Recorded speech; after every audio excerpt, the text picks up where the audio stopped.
Content warnings. Car accidents, roadkill, auto-cannibalism, descriptions of gore. Please listen at your own discretion.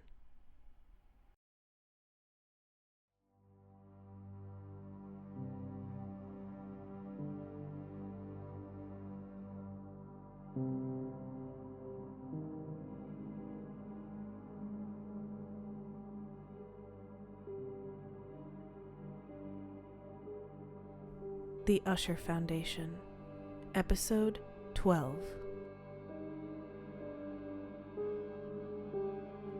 Self-Indulgence.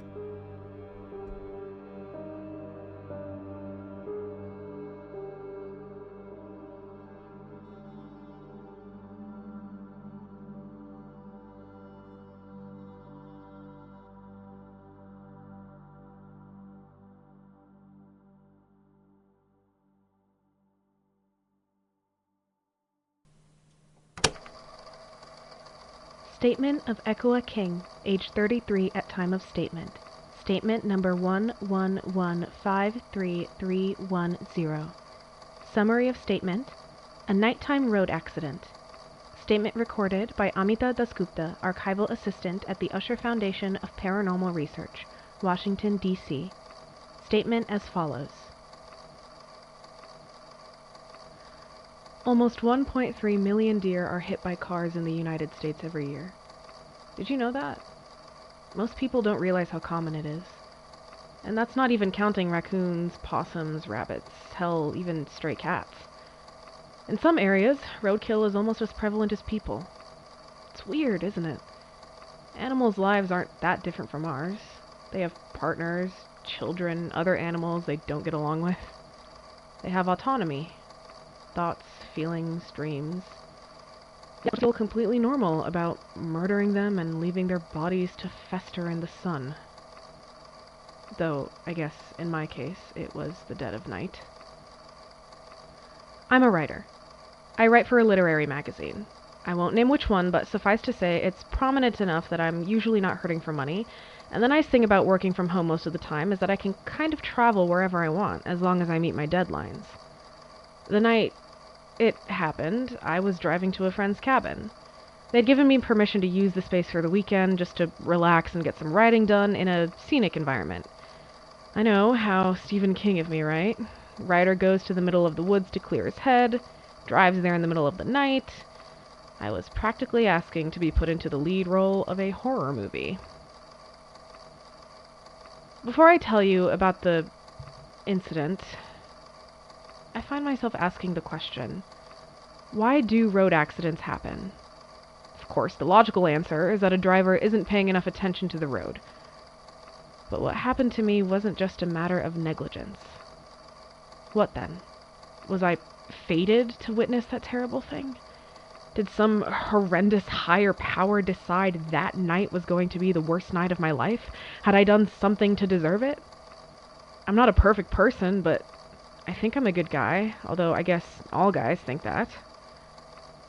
I just can't think of a single thing I've ever done in my life that warrants karma of that awful scale. This is what I do, you see, when I can't sleep, and terrible visions of what happened flash behind my eyelids.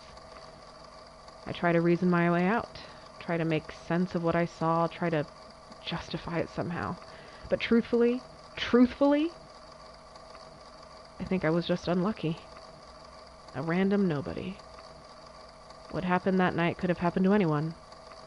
It was just some terrible happenstance that I was the one on the road that night. It was around 11 o'clock, I think. I had my phone hooked up to the car, and I was in the middle of skipping ahead in my road trip playlist. Everyone does it, right?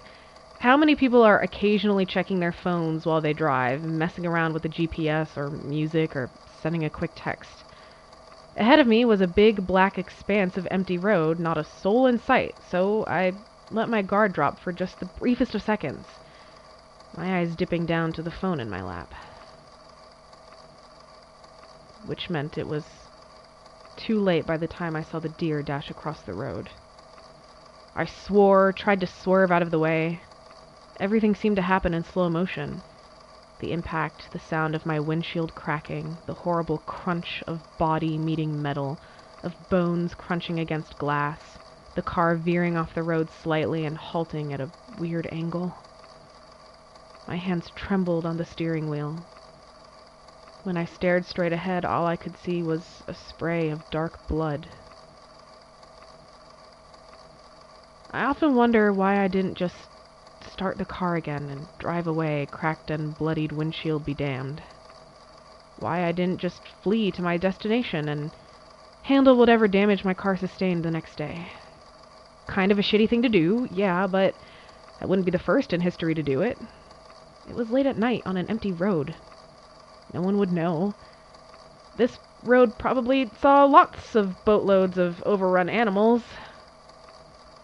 I could have just taken a couple of deep breaths to steady myself, pressed the ignition, kept driving. Why didn't I keep driving?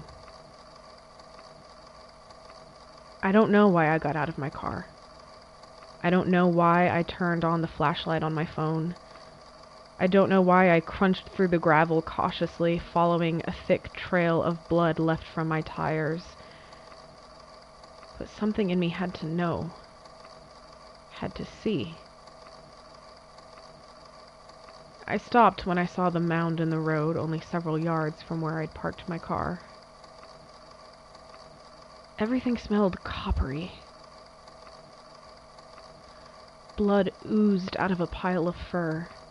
Limbs bent incorrectly, snapped at unnatural, uneven angles. Its head was turned all the way around, its tongue lolling out obscenely in death. Most of the blood was coming from its head. I glimpsed a wet, pink spot behind the skull. When I realized I was looking at its brains splattered behind it like a painting, I gagged and backed away a few steps. What was I even doing? There was no helping the creature now. I had just turned around when I heard a low, keening sound. Every hair on my arms stood on end, and I froze. The noise came again, impossibly low, eerily human, a guttural wail of pain. Slowly, inch by inch, I turned back around to face the deer. I was minutely relieved to see that nothing had changed. There was no sign of life. I was imagining things, had to be. I convinced myself that I was just spooked by this whole experience. And then, those dark, wet eyes rolled in their skull and fixated on me. I yelped and leapt backwards. The deer moaned again, and I was unable to look away from those wide, frightened eyes. Dimly, I knew this was not possible. It simply was not possible that this animal could still be alive after a shattered skull and so much blood loss. But it was staring at me, and it was panting in absolute terror. And for some godforsaken reason, I was standing and staring back at it, frozen in matching fear. We stayed like that for a long moment, the deer and I. I didn't know what to do. Should I call someone? The police, maybe? Was there an emergency veterinarian office open this late? I was just about to reach for my phone when the deer began to move. It makes me sick to remember it. The sound of bones popping and cracking like gunshots. The straining of its thick neck. The way the deer kept its heady eyes on me the whole time. Its lowing filled with pain and fear, even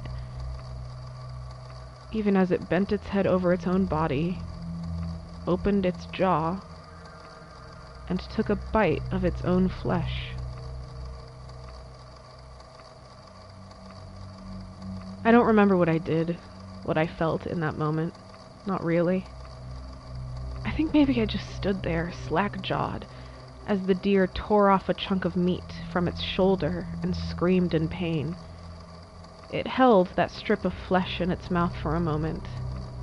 Then it worked its teeth up and down laboriously, chewing deliberately, slowly, as if savoring the meat. I watched the throat click as it swallowed.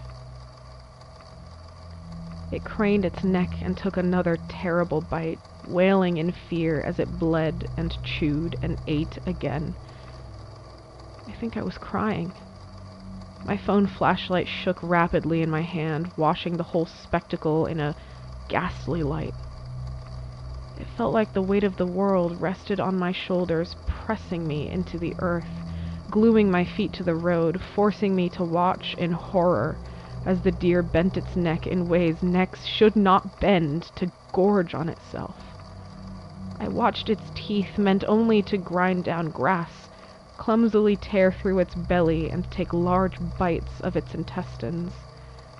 I watched as strips of flesh became huge, hulking, desperate bites. I watched it crunch on its own exposed bone and fat, the viscera of its own body glistening under my flashlight in a way that was almost beautiful. The deer's guts stretched taut as it tried to tear them away from its belly, giving way only when the creature wrenched its neck to cracking again. It had a hard time chewing through the thick organs, and I watched in horror as the grassy contents of its previous meals spilled out of the torn intestine. Blood and bile and bone coalesced around its mouth in a terrible mixture as the deer's jaw continued to pry itself open, almost by force, and rip off chunks of its body. I might have vomited. I don't remember. I remember a sour taste filling my mouth. I remember being overwhelmed by the smell. The entire time the deer ate itself, it kept those dark, wide eyes fixated on mine. I was scared. I was terrified. But somewhere in the back of my head, the entire scene struck me as weirdly beautiful. The way a tornado is beautiful, or an erupting volcano. Something terrible. Something that should never be seen up close. Something like that can be beautiful. The glistening insides of the deer that looked so completely wrong spilled out onto the road. The dark blood pooling under its pale fur. Those deeply intelligent, panicked eyes fixated on my own, reflecting my terror. I looked into those eyes, and suddenly I was the deer, and it was me, and I was still me, and the deer was still itself, and we were each other all at the same time, and I understood. I saw how this horrific thing was special. How, in some way, this sacrificial creature, it was sharing this experience with me, for my benefit. It was devouring itself as a noble act of love and communion. This entire scene was absurdly holy. And I was overcome with an urge to step forward and help the creature. I suddenly wanted to get my hands deep in its guts and help it tear off chunks of its own body. I wanted to tenderly hold its head and feed it pieces of its own flesh and stare into its dark eyes while it consumed itself. I wanted to partake of the meat, to bite down into skin and muscle still warm and twitching with electric adrenaline. I wanted to cradle the deer and share the meal of its body and take that communion together. I walked forward as if in a dream. I bent down. The deer stared up at me. I could see my face in its eyes, and it was slack, unfocused, but I recognized the naked want on my features. I wanted so badly to eat. I wanted so badly to rend the flesh between my teeth and experience this thing with it. I looked down and saw the deer had torn off a piece of its chest. It held it in its mouth, raising its head up in offering. I held out my hand, and the creature gently placed its meat into it. The muscle was a vivid, shocking red, almost too bright to look at, and it was soaked in blood.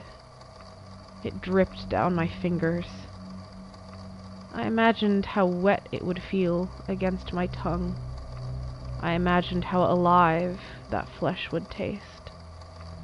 I imagined it would taste like the bread Jesus broke and handed to his disciples and claimed as his body. I raised it up to my mouth. I think it was the smell that woke me from whatever trance I was in. The smell of blood, thick and heavy and coating the inside of my nostrils, forcing itself inside my throat and choking me.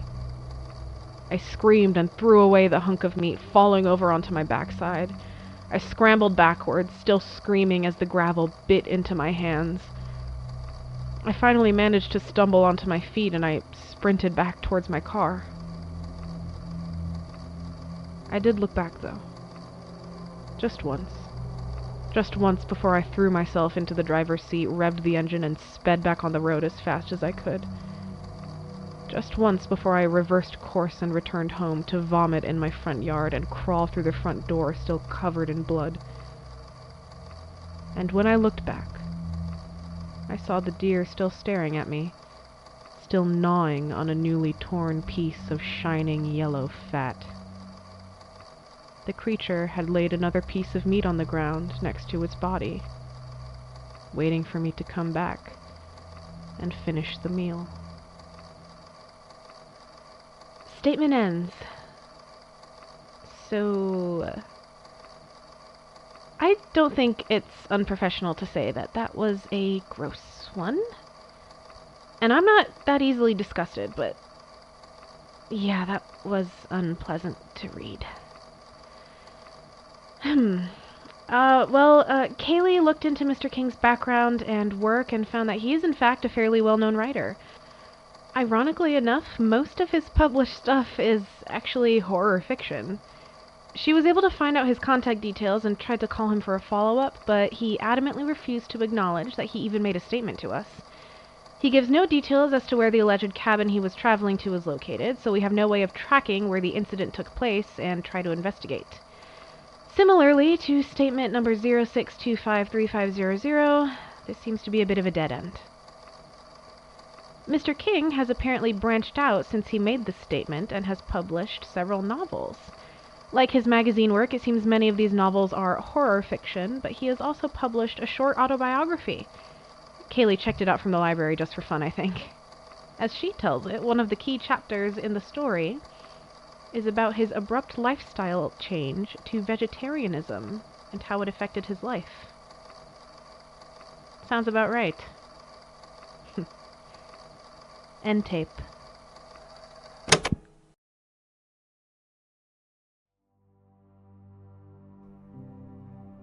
The Magnus Archives is a podcast written by Jonathan Sims and produced by Alexander J. Newell and distributed by Rusty Quill.